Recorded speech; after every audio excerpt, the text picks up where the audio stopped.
Before Satan gets cast out of heaven, he actually declares war on God. Heaven would burst out in this brutal battle between Satan and the Archangel Michael. We get a glimpse of this story in Revelation, but that's not the full story. Believe it or not, there is a more complete version left by the ancient Egyptians. You see, after he declares war on God, 5 million military angels would show up to Satan's doorstep. This would have been a problem, but you have to remember, Satan was a huge being, cunning, and absolutely ready for this battle. So with a roaring battle cry, the angels charge at each other and this cosmic battle takes place. Like, we couldn't even imagine what that would look like. But this is where it gets so interesting. You see, God must have been truly fed up with this guy, because he ends up making this strange decision. He decides to give Michael and his angels this mysterious item, and it blows my mind. Because this item is literally called the Cross of Light. This cross is what would ultimately defeat Satan and his angels. It would be because of this cross that Satan would fall like lightning from heaven.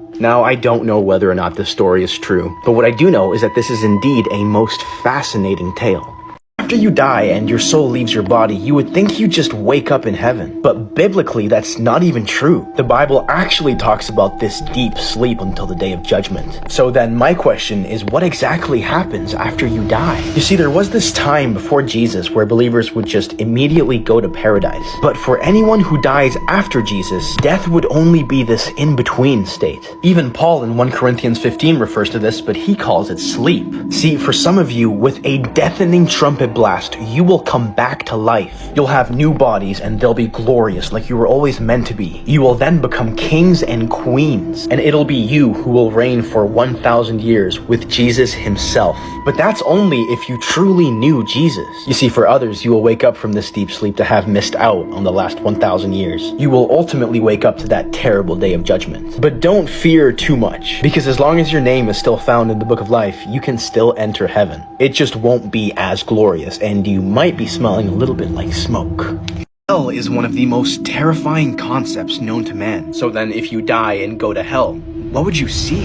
Hell is described to have fire and brimstone shrouded in utter darkness. This is an idea of what this would look like. It's a very dark type of fire. Now, we get the name for hell from the word Sheol, which literally means the abode of the dead. Now, this Sheol place is made up of 2 parts divided by this massive chasm. A good part for the righteous, which was called paradise, and a bad part for evildoers. Everything we know about hell comes from this bad place. Now, hell as we know it is really more of a prison than a final destination. Those who are doomed to this place are merely waiting for judgment. See, one day, at the sound of a trumpet, everyone will come back to life. All of humanity will appear before God for judgment day, and those who are found guilty will get thrown into the lake of fire, which then does last forever.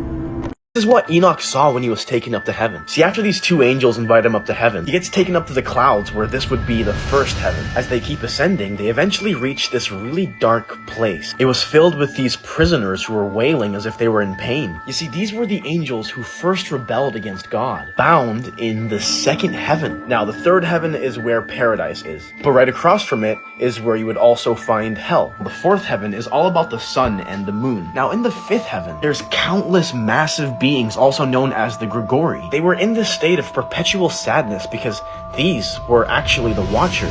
See, they once came down to earth and defiled themselves with women, so they are now waiting for judgment alongside the Prince of Rebellion himself. In the 6th heaven, that's where you have all your cherubim, your seraphim, your phoenixes, and all those guys. In the 7th heaven, there's these angels with a whole bunch of eyes. I think they're the Ophanim. Now, the 8th heaven controls and changes the seasons. 9th heaven has a bunch of constellations. But when Enoch finally gets into the 10th heaven, that's when he sees God face to face. See, Enoch says how God's face is marvelous, but also very awful. Like, very terrible.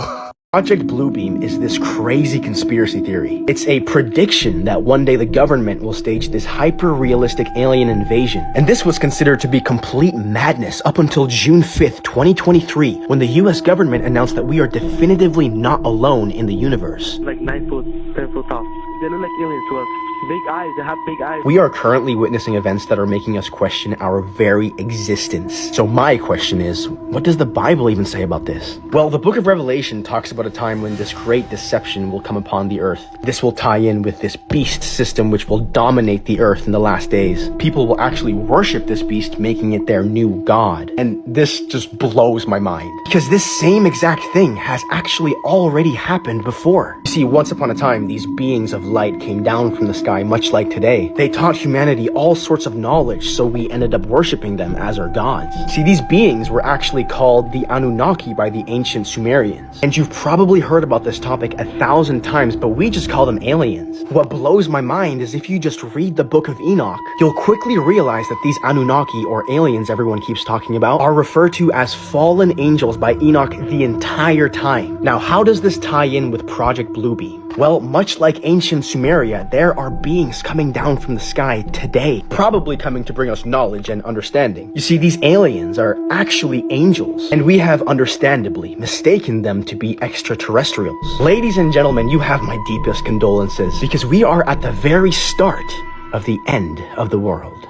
Azazel is this angel that taught humans almost all sin. After defiling himself with women, God literally abandons him on earth, where he would defile the earth itself.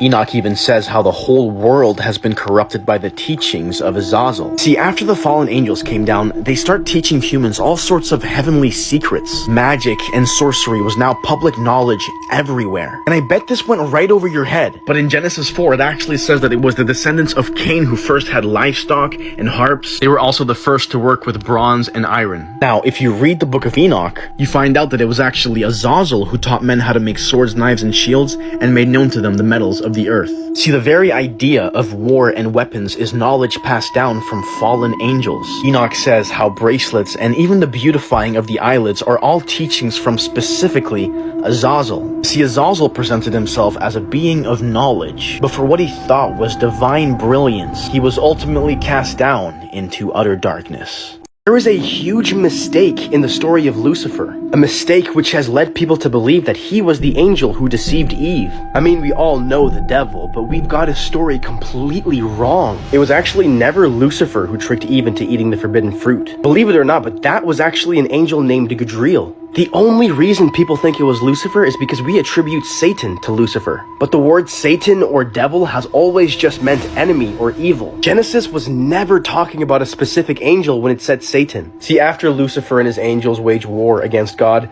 they get locked out of heaven forever. They were banished to the abyss. But this is the interesting part, because in the Bible it says that God formed the earth inside of waters. But that word waters actually translates to abyss. And the abyss is where the fallen angels were locked away.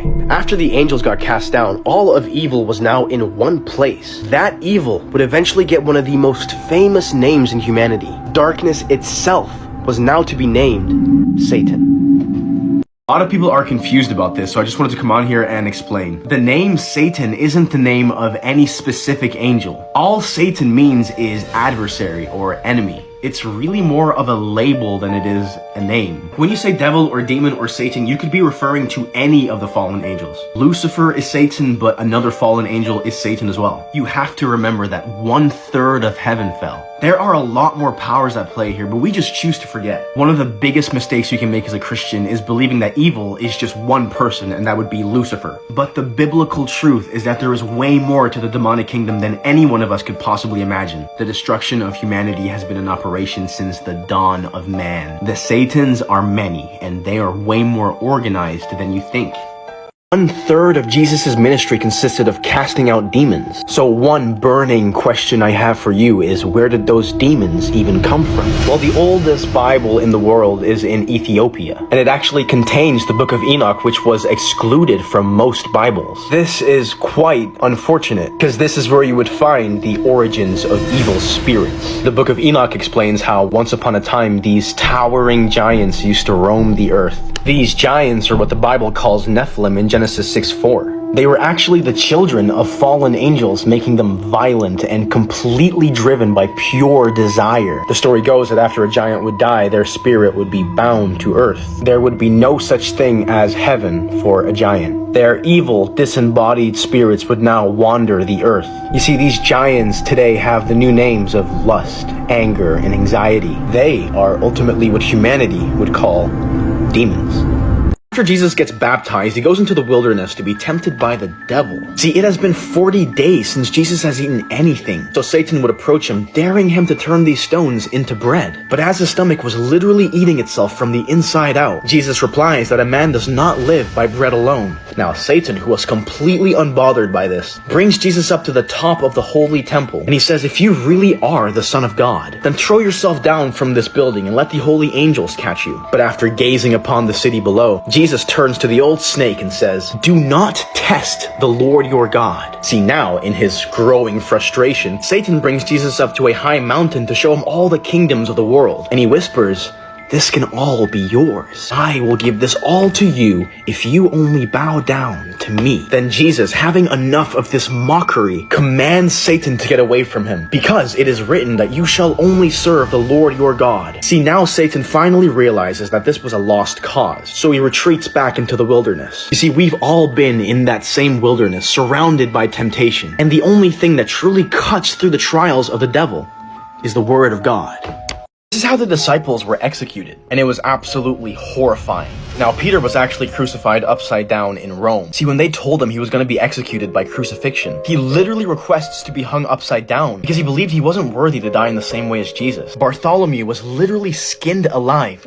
That is supposed to be his skin right here. Now, James, the son of Zebedee, was beheaded. Philip was straight up crucified. We think Matthew was either stoned, beheaded, or burnt alive. Thomas was stabbed to death, and that is the spear in question here. Jude was beaten with either a stick or an axe. John the Baptist never actually got killed, but he would survive multiple attempts on his life. James, son of Alphaeus, was actually stoned to death. Simon was either crucified or sawn in half. Lastly, Judas hung himself. See, they thought they could silence them. They really thought they could just kill off Christianity. But for what they had meant for evil, ultimately spread this message all over the world. Right after Adam and Eve get kicked out of the Garden of Eden, they find this mountain in this land called Elda. After finding a cave there, Adam consecrates that cave to be their house of prayer. He actually ends up naming this place the Cave of Treasures. Now, this mountain would be where God's people would reside. It was the holy dwelling place for Adam and his descendants. But when Cain ends up killing Abel, Cain gets kicked down from this mountain. So now picture this, you have two societies that have now formed. Adam and Eve and their descendants who lived on top of this holy mountain, and then Cain's descendants who lived at the base of this mountain. And this is important to know, because this is the basis on how the world was structured at this point. It simply came down to God's people and then Satan's people.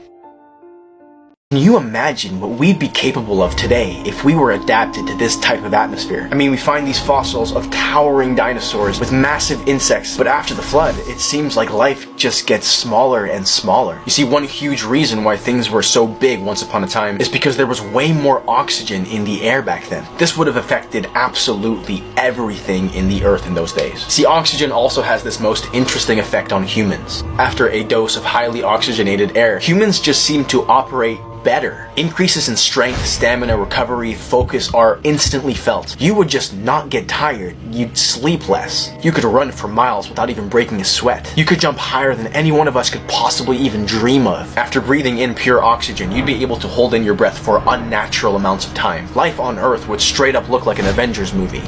This whole war is about this small patch of land. This land is considered to be holy by the Jews, the Christians, and the Muslims. And for hundreds of years, they all used to live in perfect harmony under the Ottoman Empire, which is modern-day Turkey. Now, this all quickly changed after World War I. See, the British Empire needed more soldiers for their army. So what they did was they went to the Jews and said, if you fight for us, we'll give you Palestine. And then also went to the Arabs and said, if you fight for us, we'll give you Palestine. So at this point, the British have promised this patch of land to two different groups, and both groups really want to have this land. But as bad as this all seems, I mean, this was World War I. It had to be done. But of course, this would still cause some tension between the Jews and the Arabs. Okay, so fast forward to 1947. The UN proposes to divide Palestine into these Jewish states and Arab states. But the Arabs then flat out reject this. And a year later, war just breaks out in the Arab-Israeli War of 1948. Israel somehow wins this war, but they end up taking so much more land than they said they were going to take. Fast forward to today, and this is all that is left of Palestine. This is why Muslims especially want Palestine to be free. Now, this is a very complicated issue, but the main thing that you have to take away from this is that most people just want peace. This is why men are obsessed with the Roman Empire. Rome was actually founded by these two twin brothers who were abandoned at birth. After being left all alone in the riverbanks of Tiber, this mother wolf would then find them and take them in as her own kids. See, these boys grew up fierce, just like the wolf that raised them. And eventually, they would go on to found a brand new city. See, their names were Romulus and Remus. And just like all brothers, they would have these arguments. But one day, after arguing about who would rule their new city, the brothers escalate into this epic fight where Remus gets... Now, Romulus, the winner of this fight, had absolutely no one standing in his way. He then goes on to name the most powerful empire in history, after himself, Rome. See, the reason why men still think about the Roman Empire to this very day, because one, it was badass, and number two, don't forget, they literally crucified Jesus. This is one of the most monumental days of my entire life. I have been waiting for one of these for like 10 years. Oh my gosh.